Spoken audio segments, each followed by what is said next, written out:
The combat in the game feels very intense. Very personal. It's like closer camera, it's more intimate. You want to feel each concussive strike. Right here!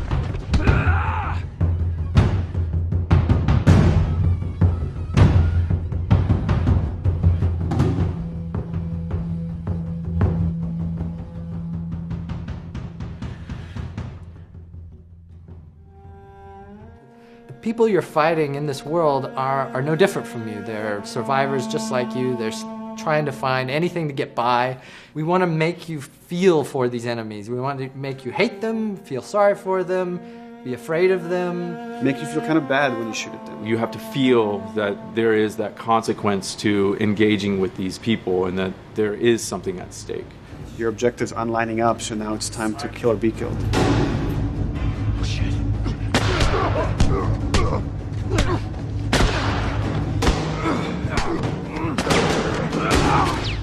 We do have a lot of contextual moves. That's when, you know, the characters interact with their environment while they're fighting each other. So you slam a guy against a wall, a guy slams you against a wall.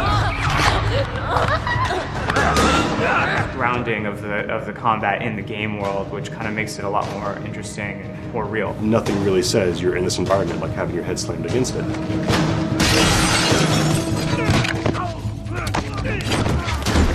Stealth component is a big part of using the environment, like finding intelligent places to hide that give you flank groups. And the AI analyze the space that they're in, and they know, like, here's a place to hide that will allow me to flank the player and come around the side he's not looking. The space you're playing in is an extra character, and it's going to change the dynamic of every combat that you play.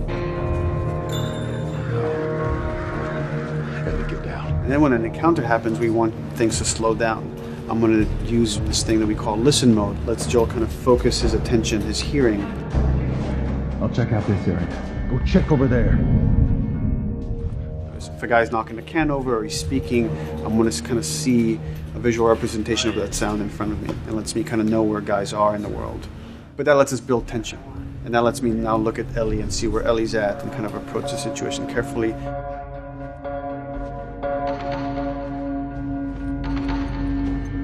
The AI are helping you and you are helping them, and there's a back and forth. For example, Ellie will start doing things like picking up a brick and tossing it at enemies to distract them and to help you out in combat. What we wanted them to do is to have their vocals be an assistance to you in gameplay. Ellie will call out when an enemy is near you and is just starting to gain line of sight on you. She'll say on your left or on your right and try to give you some hints as to where the enemy is. Hey!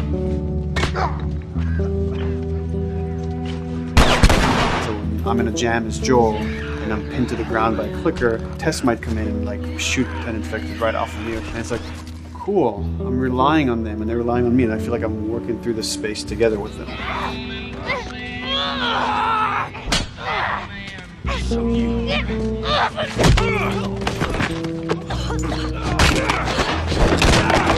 You might say, they did a bad thing. They killed somebody. They didn't do something that seems fully morally just. Well, you're going to think that they're bad people unless you, as the player, feel how terribly difficult it is to survive. The pressure is so terrible in this world that you just have to make a choice and live with it.